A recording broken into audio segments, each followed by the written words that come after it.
একদিন এক শিয়াল একটা কুয়ার মধ্যে পড়ে গেল। অনেক চেষ্টা করেও সে কুয়াটা থেকে উঠতে পারছিল না। এদিকে একটি ছাগল ওই সময় খুব পিপাসা পেল। ছাগলটি ঘুরতে ঘুরতে কুয়ার পাশে এসে দাঁড়ালো। শিয়াল ভাই, একটু পানি খাওয়া যাবে? শিয়াল তখন নিজের দুরবস্থা চেপে গিয়ে বলল, এই কুয়ার পানি এত মিষ্টি যে আশেপাশে কোথাও পাবে না। তুমি নিচে নেমে এসো, প্রাণ ভরে পানি খেতে পারবে। শিয়ালের মিষ্টি কথায় আর দেরি না করে ছাগল কুয়ার ভিতর লাফিয়ে পড়ল। পেট ভরে পানি খাওয়ার পর শিয়ালকে ধন্যবাদ দিল। তখন শিয়াল বলল, ছাগল ভাই, আমরা উপরে উঠবো কিভাবে? আমরা তো আটকা পড়েছি। তাহলে কি আমরা মারা যাব?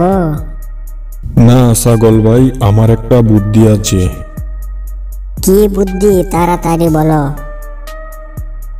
তুমি যদি তোমার সামনের পা দুটো তুলে কুয়ার দেওয়ালে ভর দিয়ে কারা হয়ে দাঁড়াও, আমি তাহলে তোমার পিঠের উপর ভর দিয়ে দৌড়ে কুয়ার বাইরে চলে যাব। তখন আমি তোমাকে বাঁচাতে সাহায্য করতে পারবো।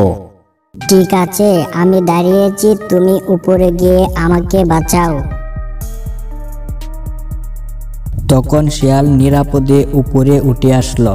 তখন ছাগল বলল, শিয়াল ভাই, এখন আমাকে উঠাও, আমি তো আর পারছি না।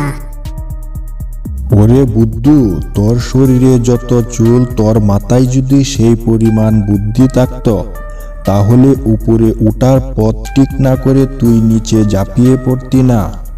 এ ছাগল, আমি আমার জীবন বাঁচাতে তোকে মিথ্যা বলছি।